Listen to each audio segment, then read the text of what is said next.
저와 같이 기도하시겠습니다.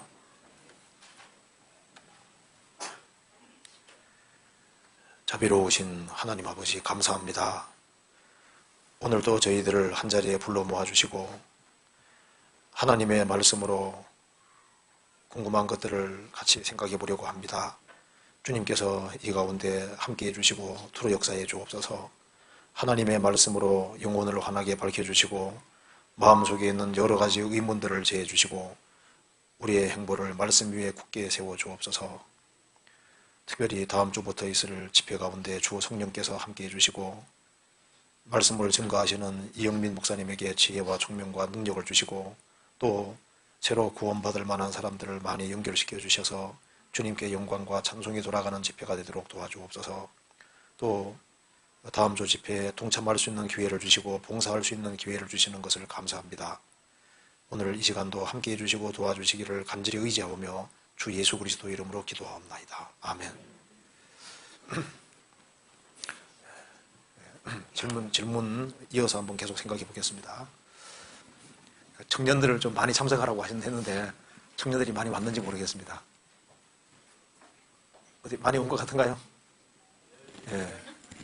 저번보다 많이 온 것 같아요. 예. 이제 나이가 들어가면은 질문에 대한 답변을 들어도 빨리 잊어먹잖아요. 그죠? 아닌가요? 근데 이 젊은 사람들은 오래 기억을 하니까 사실 공부를 많이 해야 될 사람들이 젊은 사람들입니다. 자, 오늘 여기에 질문을 한번 같이 생각해 보겠습니다. 먼저 질문 봅시다. 신명기 28장 49절 좀 찾아보시겠습니다. 신명기 28장 49절.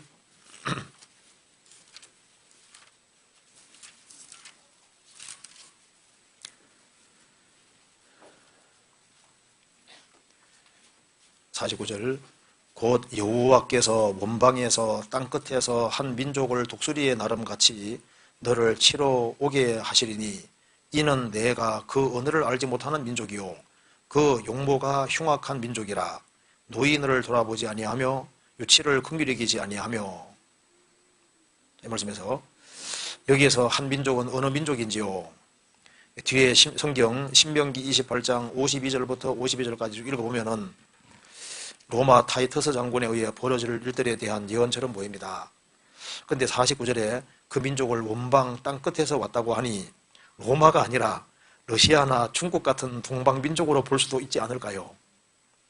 그렇다면 신명기 28장 52절부터 51절 말씀은 아직 성취되지 않은 예언으로 볼 수도 있을 것 같은데 설명을 부탁드립니다. 머리도 좋으시네요. 네. 여기에 49절에 곧 여호와께서 원방에서 땅끝에서, 땅끝이라 했으니까 이스라엘 땅에서 저 땅끝이면은 동쪽 끝은 한국이고 이제 그런 식으로 생각하면 안 됩니다. 여기서는 땅끝이란 말 자체가 아주 멀리서 왔다는 말이거든요. 이거 한번 잠깐 적고 찾아봅시다. 성경에 이런 말씀이 있거든요. 마태복음 12장 보시겠습니다. 12장 42절입니다.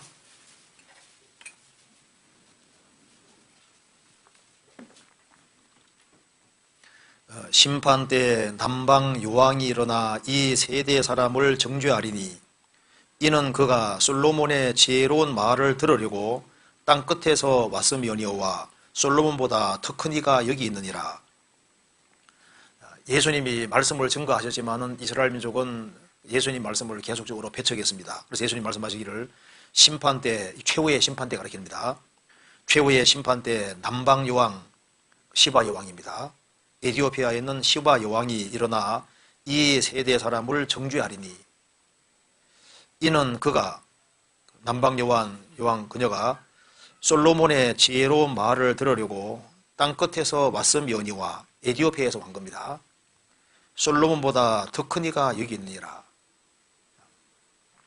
남방 여왕은 인생의 문제를 해결하려고 그 에티오피아라고 하는 먼 나라에서 이스라엘 땅에 와서 솔로몬을 만나서 인생 문제를 해결한 겁니다.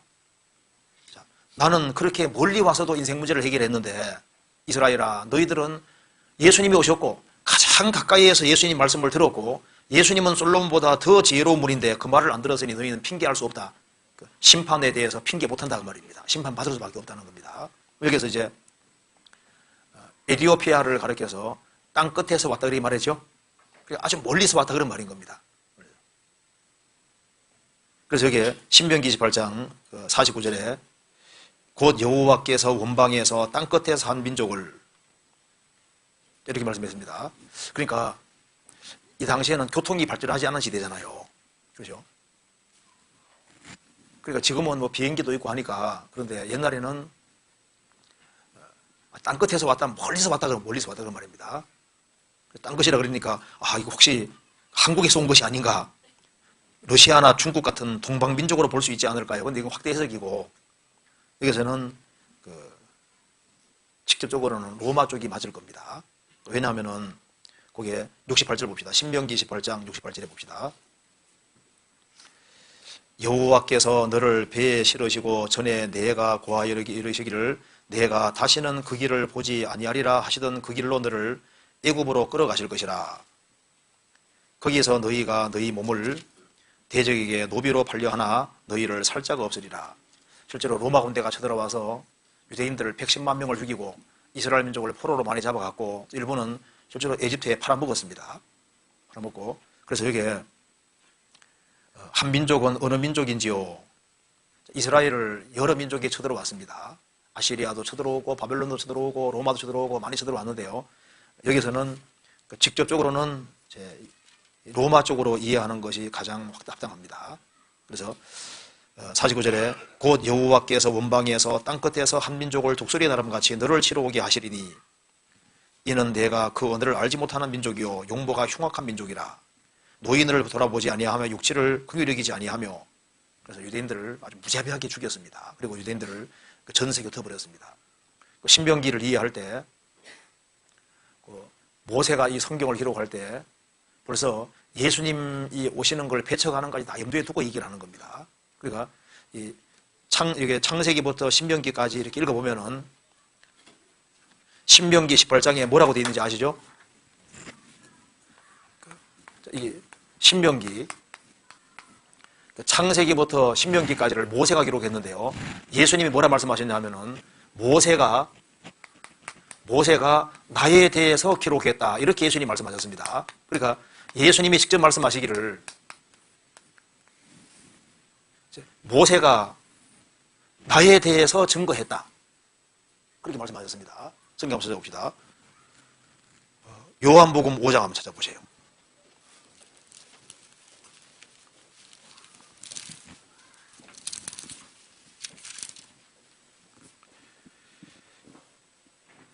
(5장 45절입니다) 내가 너희를 아버지께 고소할까 생각지 말라. 너희를 고소하는 이가 있으니 곧 너희의 바라는 자 모세니라. 모세를 믿었다면 또 나를 믿었으리니 이는 그가 내게 대하여 기록하였음이니라. 그러나 그의 글도 믿지 아니하거든 어찌 내 말을 믿겠느냐 하시니라. 자, 모세를 믿었다면 또 나를 믿었으리니 이는 모세가 내게 대하여 기록하였음이니라. 모세는 예수님 모시기 1500년 전 사람입니다. 1500년 전 사람인데 예수님에 대해서 미리 증거했다. 그래서 그 중에 대표적인 예를 하나 들어보면은 신명기 18장에 그 선지자에 대한 얘기가 나오잖아요. 찾아봅니다. 신명기 18장.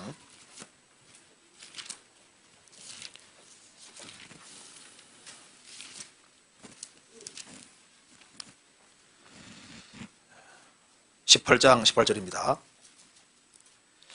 내가, 하나님이죠. 내가 그들의 형제 중에 너 모세 너와 같은 선지자 하나를 그들을 위하여 일으키고 내 말을 그 입에 두리니 내가 그에게 명하는 것을 그가 무리에게 다 고하리라.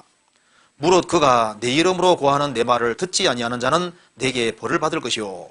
하나님 말씀하셨습니다. 내가 그들의 형제 중에서, 이스라엘 백성 중에서 모세와 같은 선지자 둘이 아닙니다. 하나를 그들을 위하여 일으키고 내 말씀을 주님 입에 두신다는 겁니다. 두리니 내가 그에게 명하는 것을 그가 무리에게 다 고하리라. 무릇 그가 내 이름으로 고하는 내 말을 듣지 아니하는 자는 내게 벌을 받을 것이다. 자, 벌을 받게 되는데요. 너와 같은 선지자 하나를 세울 것이다. 그러니까 선지자는 하나님 말씀을 받아서 말하는 사람입니다. 예수님은 청해 속에서 세 가지 직분이 있는데 선지자, 제사장, 왕 세 가지 직분이 있습니다. 그러니까 구약시대 때 기름 부을 때 선지자, 제사장, 왕에게 기름을 부었습니다. 예수님은 3중 직분이 있는데 예수님의 33년 공생애는 선지자 생애고 죽으시고 부활하시고 재림할 때까지는 제사장 일을 하시고 재림하시면 왕 일을 하시는 겁니다. 그래서 예수님은 구약에 기록된 바로 그 선지자였던 겁니다.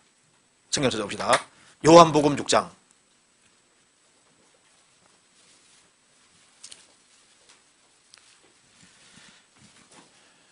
먼저 1장 봅시다. 1장 21절에 보세요. 요한복음 1장. 1장 21절. 또 묻되 그러면 무엇 내가 엘리야냐? 가로되 아니라 나는 아니라. 또 묻되 내가 그 선지자냐? 대답하되 아니라. 그 선지자냐? 이게 무슨 말입니까? 모세가 말한 그 선지자냐? 그 말인 겁니다. 메시아냐? 그렇게 묻는 겁니다. 그 선지자란 말이 바로 메시아냐? 그런 뜻인 겁니다. 요한복음 6장 보시겠습니다. 6장 14절 같이 읽어보겠습니다. 그 사람들이 예수의 행하신 이 표적을 보고 말하되 이는 참으로 세상에 오실 그 선지자라 하더라. 예수님이 보리떡 5개 물고기 2마리로 5,000명을 먹이시니까 과연 예수님은 모세가 말한 그 선지자다, 메시아다. 그래서 예수님을 억지로 임금 삼으려고 했는데 예수님 임금 되지 않으셨잖아요. 그래서 유대인들은 3년 반 동안 예수님 말씀하시는 걸 다 들었음에도 불구하고 예수님 말씀을 배척함으로 벌을 받게 되지 않습니까? 그래서 예수님 말씀 배척하는 사람은 멸망을 받을 것이다. 그것을 성경 처음 기록한 모세부터 기록을 하고 있는 겁니다. 사도행전 보시겠습니다. 사도행전 3장 22절.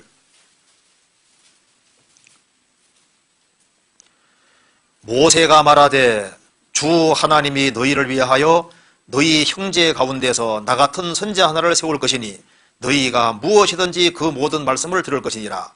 누구든지 그 선지자의 말을 듣지 아니하는 자는 백성 중에서 멸망을 받으리라 하였고 또한 사무엘 때부터 말한 모든 선지자도 이때를 가리켜 말하였느니라. 모세부터 시작해서 말라기까지 구약의 모든 선지자도 이때를 말했는데 이 예수님의 말씀을 받지 아니한 사람은 멸망을 받을 것이다.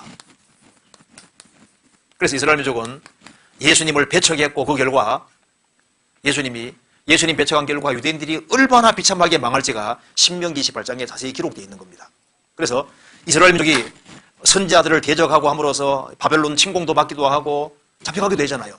그런데 이 신명기 28장 말씀이 확실히 이루어진 것은 바로 유대인들이 예수님 배척했을 때 이 말씀이 그대로 이루어졌고 유대인들은 이스라엘 땅에 뽑혀서 전세교랑 민족이 됐던 겁니다. 그래서 여기에 한민족이 누굴 말하느냐? 간접적으로는 바벨론도 될 수 있지만은 직접적으로는 로마를 가리키고 있는 것이 맞는 겁니다. 그래서 이미 신명기 속에 예수님이 나와 있고 예수님을 배척하는 것이 가장 큰 죄이기 때문에 배척함으로 유대인들이 어떠한 벌 받을 것인지가 나와 있었는데 그래서 그 말씀대로 로마 군대가 쳐들어와 유대인들을 아주 심판한 겁니다. 그렇게 이해하면 되겠습니다. 그래서 땅끝에서 왔다 그 말은 아주 먼 나라에서 왔다 멀리서 왔다 그런 뜻으로 이해하면 되겠습니다.